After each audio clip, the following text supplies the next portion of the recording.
হলরুমে আজ যেন একটা অদ্ভুত উত্তেজনার স্রোত বইছে। প্রত্যেকেই উপস্থিত। নীলিমা বেগম, আহসান আহমেদ, মোহনা, মায়া, নির্ঝর, অনামিকা, বিথি বেগম এবং নেহাল আহমেদ। অর্ণব ঠিক একপাশে দাঁড়িয়ে, চোখে অদ্ভুত এক গম্ভীরতা। সামনে টেবিলে ধোয়া ওঠা চা থমকে গেছে, যেন সেই কাপগুলোও অপেক্ষায়। কোনো কথা বোধ হয় আজ সকলকে স্তব্ধ করে দিবে। নীলিমা বেগম কপালে আঁচল তুলে বলেন, তাড়াতাড়ি বল, আমাদের রান্নাবান্না বাকি আছে। দিনের আলো থাকতে থাকতে কাজ ছেড়ে ফেলতে হয়, সেটা তুই তো জানিস। অর্ণব হাসে না, চিৎকারও করে না, শুধু গলা নামিয়ে বলল, মা তুমি শক্ট নিতে পারবা তো? আচমকা নীলিমা বেগম থমকে যান, তার মুখে চিন্তার ছায়া। কি বলতে চাস তুই অর্ণব?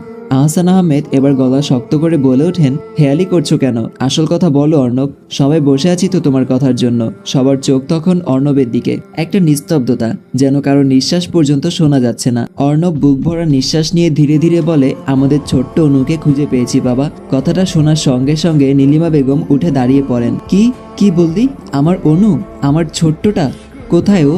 মোহনার মুখ হঠাৎ কেমন যেন ফ্যাকাশে হয়ে যায়। মায়া কিছু বুঝে উঠতে পারে না, কৌতূহল নিয়ে চেয়ে থাকে অর্ণবের পানে। অনামিকা স্বাভাবিকভাবেই দাঁড়িয়ে রয়, তার ভিতরে কোনো প্রতিক্রিয়া দেখা যায় না। আহসান আহমেদ চোখ কুঁচকে জিজ্ঞেস করেন, কখন, কোথায়? সে তো বহু বছর ধরে নিখোঁজ। অর্ণব এবার ধীরে ধীরে বলে, হ্যাঁ বাবা, কিন্তু অনু আর আগের মতো নেই। ও এখন এক অন্য জগতের সদস্য, অন্ধকার জগতের। মাফিয়া, চাঁদাবাজি, এমনকি তার গলা একটু কেঁপে যায়। হত্যার অভিযোগও আছে তার বিরুদ্ধে। ঘরটা হঠাৎ করেই যেন গলা টিপে ধরা নীরবতায় ডুবে যায়। নীলিমা বেগম পেছনে হেলে পড়েন সোফায়, চোখ দিয়ে জল গড়িয়ে পড়ছে। না, আমার অনু এমন হতেই পারে না। ছোটবেলায় কত শান্ত ছিল, ছোট ছোট পায়ে হেঁটে ছুটে আসতো আমার কোলে। সে আমার অনু, সে খারাপ হতেই পারে না। আহসান আহমেদ নিচু গলায় বলেন, মেয়েটা হারিয়ে গিয়ে এত খারাপ হলো? আমারই দোষ হয়তো।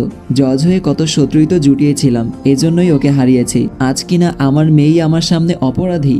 নেহাল আহমেদ দীর্ঘ শ্বাস ফেলে বললেন, আমাদের ছোট্ট অনুকে হারানোর পর তাকে ফিরে পাওয়ার আশাই তো নিভে গিয়েছিল। ও যে ফিরে এসেছে এটাই তো অনেক। যদিও ও আর আগের সেই অনু নেই। তখনও বর্ষণ আসতে বলে ওঠে, হয়তো ভালোবাসা ওকে পাল্টাতে পারে, ওর দোষ আছে, কিন্তু আমাদের দায়ও আছে। হলরুমে তখন থমথমে নীরবতায় ছেয়ে যায়। সময় যেন থমকে গেছে সবার দৃষ্টি আর শ্বাসের ভারে। কেউ চোখ সরাচ্ছে না, কেউ কথাও বলছে না। অর্ণব দাঁড়িয়ে আছে এক কোনায়, চোখে কঠিন ক্লান্তি, কণ্ঠে দায়বদ্ধতার ভার। একদিকে নীলিমা বেগম সোফায় বসে কাঁদছেন, অন্যদিকে আহসান আহমেদ হাত জোড়া ঠোঁটে ঠেকিয়ে নির্বাক হয়ে তাকিয়ে আছেন মেঝের দিকে। বিথি বেগম তার কপালে হাত দিয়ে বসে আছেন। নেহাল আহমেদ এক কোণে বসে চোখ বন্ধ করে রাখলেও মুখে তীব্র চিন্তার ছায়া স্পষ্ট। সেই নিস্তব্ধতার ভিতরেই অর্ণবের চোখ কিছুটা কোমল হয়, তার ঠোঁটে মৃদু সংকেত। এখন তোমাদের সবাইকে একটা মানুষের সাথে পরিচয় করাতে চাই, যে একসময় আমাদের পরিবারের প্রাণ ছিল। এখন একটি অ্যাড চলবে, আপনারা চাইলে স্কিপ করতে পারেন। গেম খেলতে খেলতেই যদি মোবাইলে টাকা ঢুকে যায় তাহলে কেমন হয়? মোস্ট প্লে দিচ্ছে সেই সুযোগ। শুধু অ্যাপ ডাউনলোড করলেই পাবেন 200 বোনাস আর লগ ইনে 122 ফ্রি স্পিন। প্রতি ডিপোজিটে আছে 4.5% বোনাস প্লাস 140 ফ্রি স্পিন। বন্ধু রেফার করলে জিতে নিন 1200 বোনাস। জন্মদিনে স্পেশাল গিফট 2000। এভিয়েটর খেলুন, আকাশে উঠুন আর পান 50,000 টাকা পর্যন্ত ক্যাশব্যাক। দৈনিক 650% স্লট, বুস্ট 13,000 পর্যন্ত। সুপরিচিত এবং নিরাপদ লেনদেন মাধ্যম বাংলাদেশে বিকাশ, নগদ, রকেট, উপায়, ট্রান্সফার সুবিধা। এখনই নিচের পিন করা কমেন্ট থেকে মোস্ট প্লে অ্যাপে রেজিস্ট্রেশন করুন আর শুরু করুন উপার্জনের যাত্রা। একটু চুপচাপ পদধ্বনি ভেসে আসে সামনের দরজা থেকে। টিক টিক টিক জুতো জোড়ার ধীর কিন্তু দৃঢ় শব্দ যেন সবার হৃদস্পন্দন ছাপিয়ে শোনা যায়। দরজা খুলে যায় ধীরে ধীরে। পরক্ষণেই একটি মেয়ে প্রবেশ করে ভেতরে। হ্যাঁ, এটাই তাদের অনু, যে আজ বড্ড বড় হয়ে গিয়েছে। তার মুখে আগের সেই ছোট্ট অনুর ছায়া কোথাও নেই। কাঁধে একটা ছোট ব্যাগ আর চোখে আছে এমন এক শূন্যতা, যেন হাজার যুদ্ধ পেরিয়ে এসেছে সে, কিন্তু একটাও জয়লাভ করেনি। নীলিমা বেগম এক ঝলক তাকিয়ে চিৎকার করে ওঠেন, অনু, আমার অনু, মা তুই, সত্যিই তুই। তিনি উঠে দাঁড়িয়ে মেয়েটার দিকে ছুটে আসেন, কিন্তু অনিমা, যে এখন অনু নাম শুনলেও চমকে ওঠে না, এক পা পিছিয়ে যায়। দয়া করে ছুবেন না আমাকে, আমি আপনাদের সেই অনু নই, এখন আমি অন্য কেউ। নীলিমা বেগম থমকে যান, তার চোখ জলে ভরে যায়। একটা বার মা বলে ডাক না, এমন কেন করছিস তুই? অনিমার চোখ কাঁপে, সে মুখ ফিরিয়ে নেয়। অর্ণব সামনে এগিয়ে এসে বলে, অনু, আমরা তোর পরিবার, আমাদের থেকে দূরে গিয়ে যা হবার হয়েছে, কিন্তু আমরা তো আজও তোকে ভালোবাসি, তোকে ফিরিয়ে নিতে চাই। এখনো মুখ ফিরিয়ে থাকবি? তুই তো ফিরতে চেয়েছিলি। আহসান আহমেদ ধীরে ধীরে বলেন, আমি জানি তুই ভুল পথে চলে গেছিস, কিন্তু সে তো তুই ইচ্ছে করে করিসনি। আমরা তোকে আগলে রাখতে পারিনি, আমাদের দোষও তো কম না। এখন না হয় নতুন করে শুরু কর, এখন আর তোকে হারাতে চাই না। অনিমা এবার মুখ তুলে চেয়ে দেখে সবার দিকে, চোখ দুটো কেমন যেন ঝাপসা। তোমরা সবাই জানো আমি কোথায় ছিলাম, কি করেছি? আমি নিজেকে মানুষই মনে করি না আজকাল। পাপ আর প্রতারণার মিশ্রণে গড়া আমার দিন রাত্রি। তোমরা সবাই আলোর মানুষ আর আমি শুধু আধার। আমি তোদের আলো নষ্ট করতে চাই না। বর্ষণ ধীরে ধীরে উঠে দাঁড়িয়ে বলে, আধারে থেকেছিস বলেই তো আলোয় ফেরা দরকার। তোকে পাল্টানোর দায় শুধু তোর না, আমাদেরও। পরিবার মানেই তো এই একে অপরকে আঁকড়ে ধরা, হারিয়ে গেলে খুঁজে ফিরিয়ে আনা। বিথি বেগম তখন খুব ধীরে এসে অনিমার সামনে দাঁড়ায়। তার গলায় কোনো ঝাঁজ নেই, শুধু দীর্ঘশ্বাস। তোর ফিরে আসাটা আমাদের কাছে ঈদের চাঁদের মতো। কত বছর আমরা তোর অপেক্ষা করেছি জানিস? আজ যদি তুই থেকেও দূরে থাকিস তাহলে এই ফিরে পাওয়ার মানেটা কি? অনিমার চোখ বেয়ে নোনা জল গড়িয়ে পড়ে। সে এবার ধীরে ধীরে এগিয়ে আসে নীলিমা বেগমের সামনে দাঁড়ায়। চোখে জল কিন্তু ঠোঁটে এক টুকরো শান্তি। আমি ফিরে এসেছি, যদিও আমি ভাঙা, তবু যদি কেউ জোড়া লাগাতে পারে সেটা শুধু পরিবারই পারে। আমি চেষ্টা করব, সত্যি বলছি। নীলিমা বেগম এবার অনিমাকে জড়িয়ে ধরেন। কান্না আর ভালোবাসার এক অপূর্ব মিশ্রণে ঘরটা আবার নিঃশ্বাস নিতে শুরু করে। অনামিকা দীর্ঘ শ্বাস ফেলে সকলের পানে চেয়ে, তাহলে গতদিনের সবকিছুই সত্য। হুট করে আজ জানলে হয়তো সে রিয়েক্ট করত, কিন্তু আজ করল না। সকলের পুনর্মিলনের তৃপ্তি এবং আনন্দে যেন তার ভেতরটাও আনন্দে ভরে উঠেছে। কিন্তু হৃদয়ে চাপা পড়ে থাকা এক গোপন দীর্ঘশ্বাস বলছে, এইসব তোর না, আসল জন ফিরে এসেছে। এখন সবকিছু ফিরিয়ে দিয়ে চলে যেতে হবে। হলরুমটা তখনও উৎসবের আবহে মুখর। অনুর ফিরে আসার আনন্দে সবার চোখে মুখে চেনা উচ্ছ্বাস। কেউ তাকে জড়িয়ে ধরছে, কেউ পুরনো কথা মনে করিয়ে হাসছে। সবার চা কফি নিয়ে বসা, গল্পে আড্ডায় মত্ত। সেই সময় হঠাৎ করেই বর্ষণের গম্ভীর কণ্ঠে ভেসে এলো, আমিও একটা কথা বলতে চাই। যেহেতু সবাই একসাথেই আছো, বলেই দেই। কথাটা শুনে হলরুমে যেন এক মুহূর্তের জন্য নিস্তব্ধতা নেমে এলো। চুপচাপ হয়ে গেল সবাই। অর্ণব একটু হেসে বলল, কি বলবি, চটপট বলে ফেল। নিশ্চয়ই নতুন কোনো প্ল্যান মাথায় আসছে, যেটা ফল দিতে চাচ্ছিস। বর্ষণ একগাল হালকা হাসলো, কিন্তু চোখে মুখে এক অদ্ভুত রকমের চাপা আতঙ্ক। দীর্ঘ নিঃশ্বাস নিয়ে বলল, আমি সিরিয়াসলি একটা কথা বলতে চাচ্ছি। জানি না কিভাবে নেবে তোমরা, এখন না বললেও ভবিষ্যতে জানবেই। তার চোখ গিয়ে স্থির হলো বিথি বেগমের চোখে। ধীরে এসে তিনি মায়ের হাত দুটো ধরে কাঁপা গলায় বলল, মা, আমি তোমার সন্তান নই। তুমি যাকে ছেলে বলে আগলে রেখেছ, সে আসলে তোমার মৃত সন্তানের জায়গায় রাখা এক মাতা পিতা দ্বারা ত্যাগকৃত সন্তান। চারপাশে থমথমে নীরবতা। বিথি বেগম চোখ বড় বড় করে তাকিয়ে আছেন ছেলের মুখের দিকে। নীলিমা বেগম, মোহনা, মায়া, অনামিকা সবাই মেরে গেছে।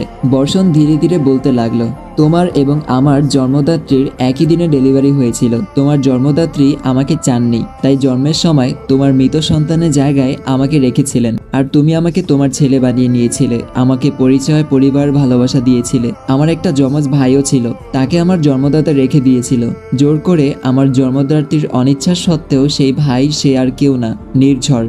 সবাই অবাক চোখে তাকিয়ে, যেন কেউ বিশ্বাস করতে পারছে না। নির্ঝর আমার ভাই এবং অনামিকার মনের মানুষ। বর্ষণের গলা কেঁপে উঠল। পুনরায় দীর্ঘ ফেলে নির্ঝর বলা শুরু করলো, আমি জানি ও মোস্ট ওয়ান্টেড একজন অপরাধীর ছেলে, নির্জন শিকদারের। জানি ছোটবেলা থেকেই ও অবহেলায় বড় হয়েছে। রাগ, অভিমান, একাকিত্ব ওকে অনেক ভুল পথে টেনে নিয়ে গেছে। কিন্তু আমি যা বলছি সেটা বিশ্বাস করো, ওর মধ্যে এখন একজন ভালো মানুষ বেঁচে আছে। ও ভাঙা, কিন্তু সম্পূর্ণরূপে নষ্ট নয়। হলরুমের বাতাস যেন থমকে গেছে। সেই নিস্তব্ধতা ভাঙল অর্ণব। তুই ঠিক কি বলতে চাচ্ছিস বর্ষণ? বর্ষণ শান্তভাবে তাকিয়ে বলল, আমি চাই তোমরা নির্ঝরকে গ্রহণ করো অনামিকার জন্য। ও মানুষটা খারাপ নয়। অনামিকা ওর সঙ্গে সত্যিই সুখে থাকবে, এই বিশ্বাস নিয়ে বলছি। সবাই যেন হতভাগ, কারো মুখে কোনো কথা নেই। অথচ এই মুহূর্তের সবচেয়ে চুপচাপ মানুষটা অনামিকা। সে চুপ করে শুনছিল প্রতিটা শব্দ, প্রতিটা সত্যি, প্রতিটা কষ্ট। তার চোখে তখনও ঝাপসা কুয়াশা। নিজের মনেই সে ফিসফিস করে বলে, নির্ঝর, উনি কি আদৌ আমায় চান? বর্ষণ ভাই যা যা করছে সেটা কি আদৌ আমাদের দূরত্বের অবসান করতে পারবে? আমাদের দূরত্ব যে অসীম। সবার আড়ালে সে ধীরে ধীরে বেরিয়ে যায় নিঃশব্দে। এদিকে বিথি বেগম বর্ষণকে বুকে টেনে নেন। দু চোখে কান্না ঝরছে, তবু ঠোঁটে হাসি। তুই কে সেটা আমার জানার বিষয় না। আমি শুধু জানি তুই আমার কলিজার টুকরা। তুই আমার ছেলে ছিলি, ছেলেই থাকবি, জন্ম না হোক। ভালোবাসা তো আমার মায়ের মতোই ছিল। নেহাল আহমেদ এসে পিঠে হাত রাখলেন ছেলের। বোকা ছেলে, জন্ম পরিচয় সম্পর্ক ভাঙে না। তোকে আমরা যে ভালোবাসা দিয়েছি তাতে ফাটল ধরবার মতো কিছুই নেই। তুই আমাদের ছেলে। আর নির্ঝর যদি তোর ভাই হয় তাহলে সেও আমাদের আপনজন। নীলিমা বেগম একটু হেসে বললেন, এখন পর্যন্ত আমাদের বাড়িতে দুটো ছেলে ছিল, আজ থেকে না হয় আরেকটা ছেলে অ্যাড হবে, ক্ষতি কি? আর অনামিকার খুশি তো আমাদের কাছে সবার আগে। যদি ওর খুশি নির্ঝরেই থাকে তাহলে আমরা মেনে না নিয়ে কি পারি? আলো আধারের মাঝে দাঁড়িয়ে বর্ষণের চোখে জল, কিন্তু সেই জল যেন ক্লান্তি ঝরায় না, বরং নতুন এক আশ্বাস, নতুন শুরুর অনুভূতি। পেছন থেকে মায়া ফিসফিস করে বলে ওঠে, শুরুটা ভুল হয়েছিল ঠিকই, কিন্তু শেষটা মনে হয় ঠিক পথেই এগোচ্ছে। ঘড়ির কাঁটায় ঠিক কতটা বাজে বোঝা যায় না। আলো আধারের খেলা ঘর জুড়ে। জানলার পাশের পর্দা অল্প বাতাসে দুলছে, যেন প্রতীক্ষারও একটা শব্দ আছে। নির্ঝর সোফার কোনায় হেলান দিয়ে বসে, চোখে ক্লান্তি, ঠোঁটে নীরবতা। হঠাৎই করিডোর থেকে হালকা পদচিহ্নের শব্দ আসে। নির্ঝরের কানে বাজে যেন অতীতের সুর। চোখ মেলে না, কিন্তু আনমনেই বলে ফেলে, আজ এত দেরি করে আসলে যে? মাঝখানে দুদিন আসনি, তাই ভাবলাম হয়তো চিরতরে দূরত্ব বাড়ানোর সিদ্ধান্ত নিয়েছো। অপর প্রান্ত থেকে কোনো উত্তর আসে না। অনামিকার সেই চঞ্চল হাসি, ঝটপট জবাব সব অনুপস্থিত। বদলে এক পরিচিত চেনা কণ্ঠ নরমভাবে ভেসে আসে, নির্ঝর, আমাকে কি আরেকটা সুযোগ দেওয়া যায় না? মুহূর্তেই নির্ঝরের চোয়াল শক্ত হয়ে যায়। সে উঠে দাঁড়ায়, যেন শব্দের ভারেই ভেঙে গিয়েছে তার নির্ভরতার দেয়াল। তোমাকে এখানে আসার পারমিশন কে দিয়েছে জানো না? ঝড় থেকে একবার বেঁচে ফেরা যায়, তবে দ্বিতীয়বার বেঁচে যাওয়া বোকামি। ঠোঁটে কঠোরতা, গলায় শীতল বিষ। দেয়ালের পাশে দাঁড়িয়ে থাকা সায়নীকে আজ কেমন অসহায় দেখায়। ঠোঁট কাঁপে তার, ঠোঁট ভিজে যায়। সরি নির্ঝর, আমি পারছি না আর। আমার ভেতরটা কেমন করে উঠছে বারবার।